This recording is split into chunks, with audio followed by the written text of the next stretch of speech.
The Iliad, one of the oldest pieces of literature, begins with a plague. The fleet in view, he twanged his deadly bow, and hissing fly the feathered fates below. On mules and dogs the infection first began, and last the vengeful arrows fixed in man.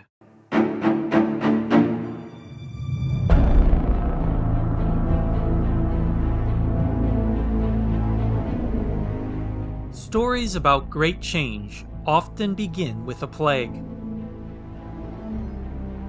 No matter how vast your kingdom or how tall your monuments, disease and infection weakened economies, armies, morale, and ultimately brought the demise of even civilizations.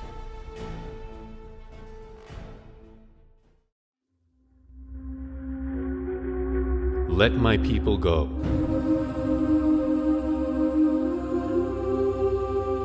So that they may worship me. Or this time I will send the full force of my plagues against you, and against your officials and your people.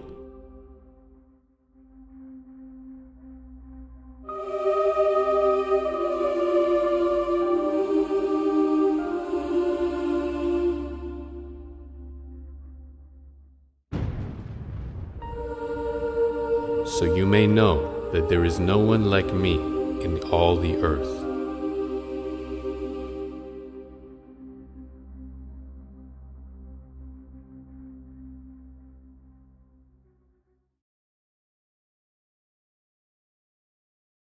In story after story, once a human being has been humbled and the gods and their higher way of life are appeased, the plague is lifted. Notice just how clear that sounds. The plague is lifted. There's more to this plague than simply what's under a microscope. It's part of something bigger. There is unease and unrest even before the sickness spreads. Ancient Rome suffered several deadly plagues. The first of these arrived at a time associated with tyranny and moral corruption: Nero's reign.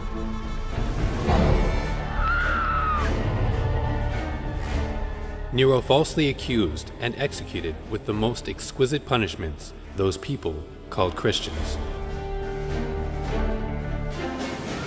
They were killed by dogs by having the hides of beasts attached to them. Or they were nailed to crosses or set aflame. When the daylight passed away, they were used as nighttime lamps.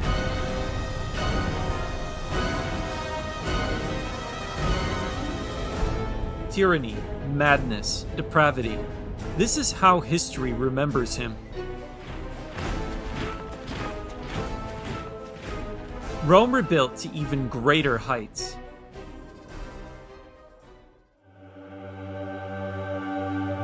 But even the Pax Romana could not withstand the plague. Unprecedented peace and prosperity came to an end when disease killed up to 2,000 a day and wiped out a third of the population in many areas.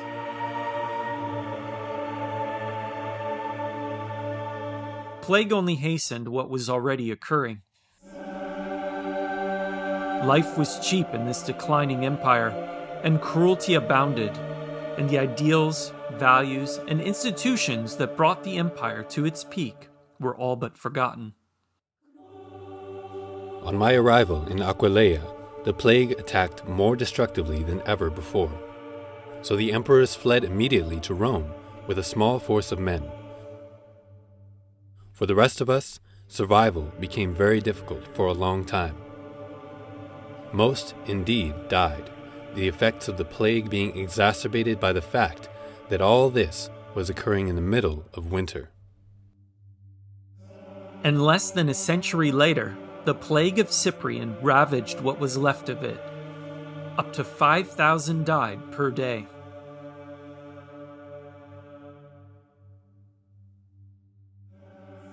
If Rome's great mistake was to persecute Christianity, then what is our mistake today?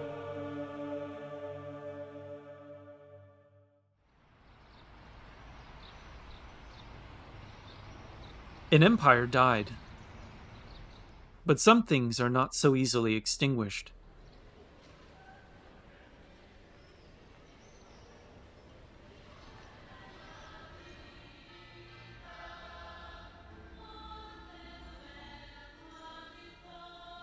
Generation after generation, century after century, millennium after millennium, plagues are part of the human experience.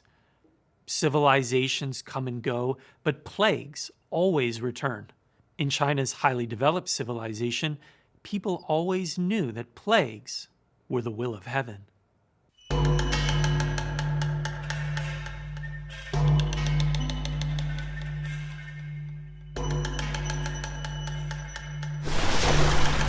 During the first 9 years, all went well. Grain harvests were large. The people were happy with their work. Doors were left unlocked at night. That was the period of first abundance. Another 9 years of prosperity followed. That was the second period of abundance. 9 years more, the fields continued to flourish. That was the period of third abundance. During that time, the people enjoyed great happiness. Who could have foreseen that extreme joy would give birth to sorrow? In ancient China, plague was a prelude to change.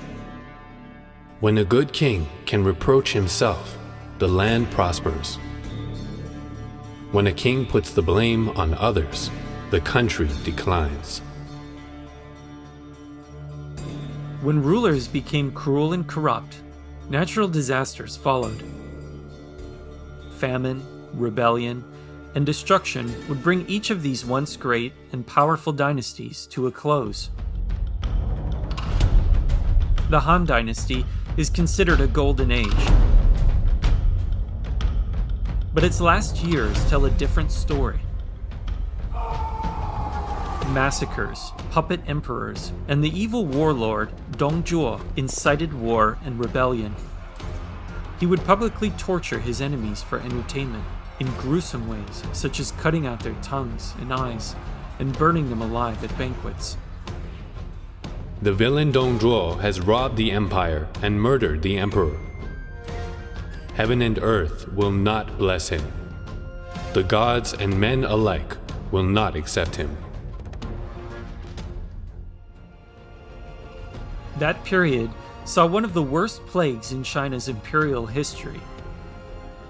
At its peak, the Han Dynasty population exceeded 60 million. After plague and war ravaged the last years of the dynasty, the population shrank to only 23 million by the time the dynasty fell. Out in the field are bones from dead people. I traveled 300 miles without hearing one rooster crow.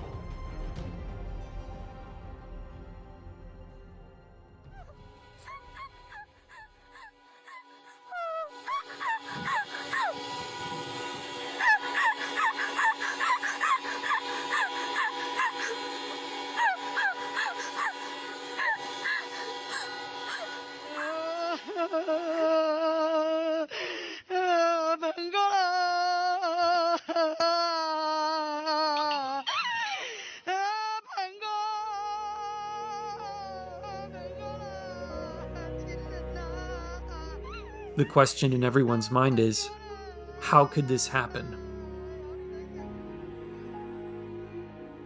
Why now? And why us?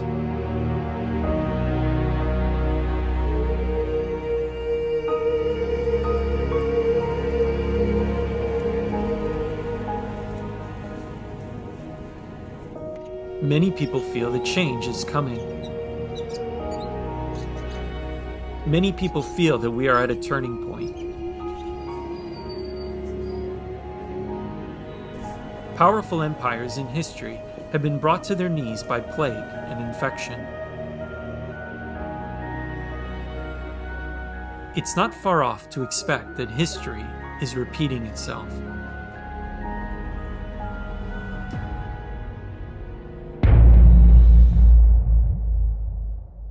中方始终本着公开、透明、负责任的态度，执行党的决定。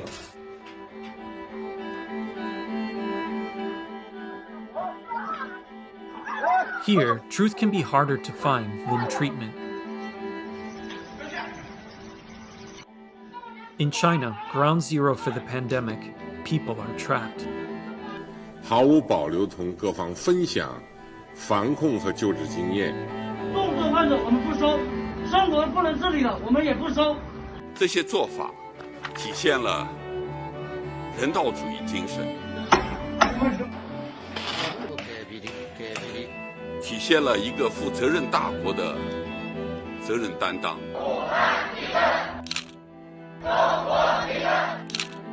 随时准备为党和人民牺牲一切。因公性质，其中党员占92.5%。 The party has celebrated the dead as martyrs of the Chinese Communist Party. 体现了中华民族同舟共济、守望相助的优秀传统。 In reality, they are the victims of a cruel regime.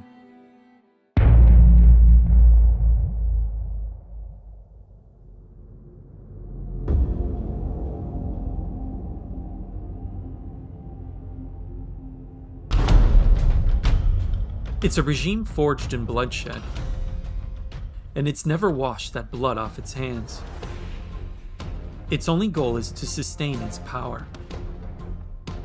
All the time I don't feeling I'm safe here. China is still refusing to share the information we need to keep people safe. That people have no dignity, they have no value, and that they can do anything they want to them. And I sometimes worry that human life in China today has no value whatsoever.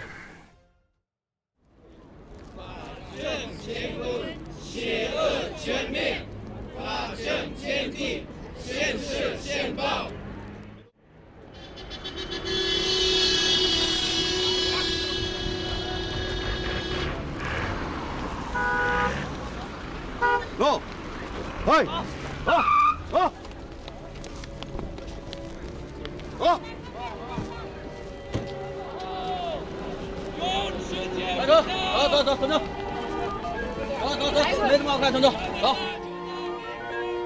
Spiritual believers of all faiths are persecuted.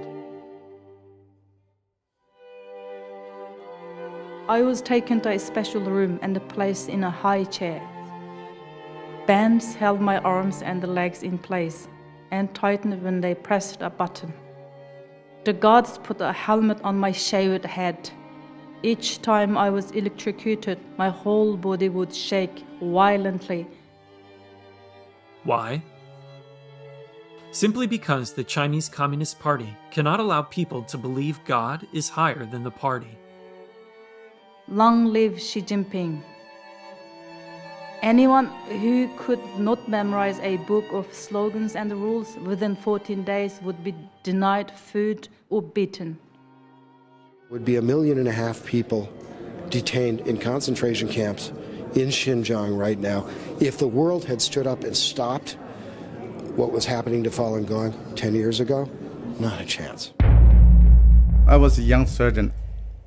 We come to a place called Western Mountain Execution Ground. More than 100 armed police. They were there. Chief surgeon said, get the liver and the 2 kidneys. When I cut through, blood still coming out. That means this person's still alive.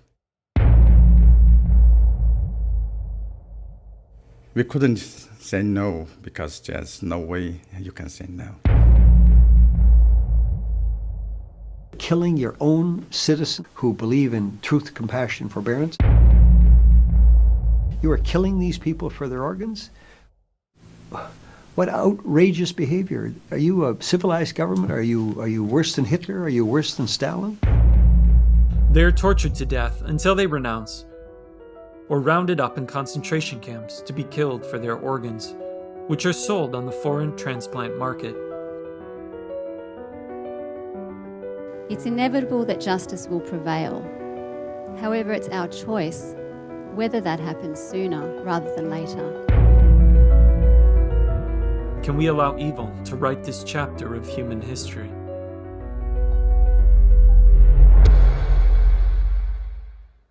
Tang Dynasty Emperor Taizong said, "The rise and fall of empires may be understood by observing history. There is a lot of wisdom that has been passed down through the ages. Humanity has prevailed because we value integrity and compassion, human dignity and justice. But these values cannot survive under a tyrannical regime."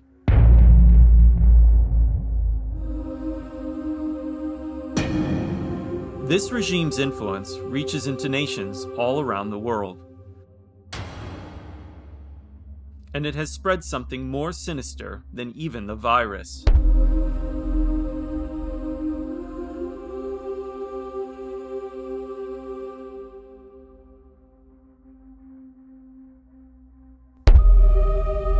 The recent pandemic cast a harsh light on reality, and we see how the whole world has aided this evil regime.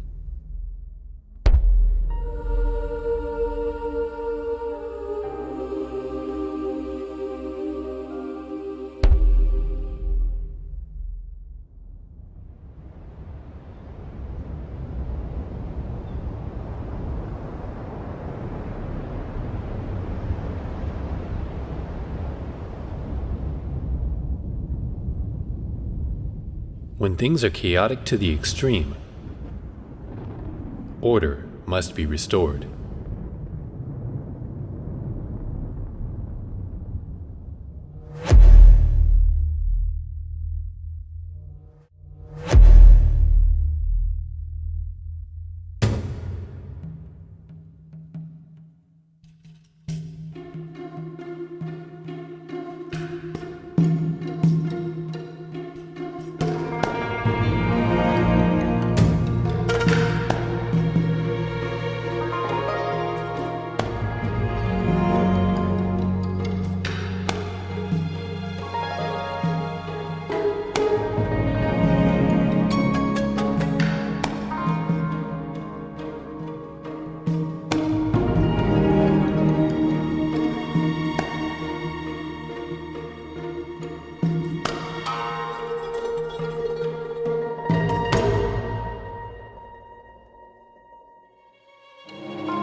These dark times are not without hope.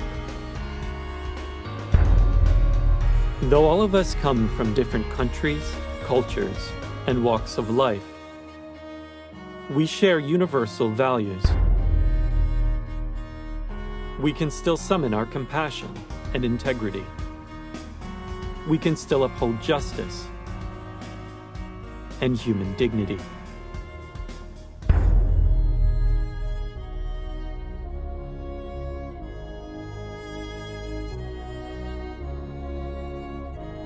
we have a say in how the rest of this story plays out, and whether we leave our next generations with a brighter future.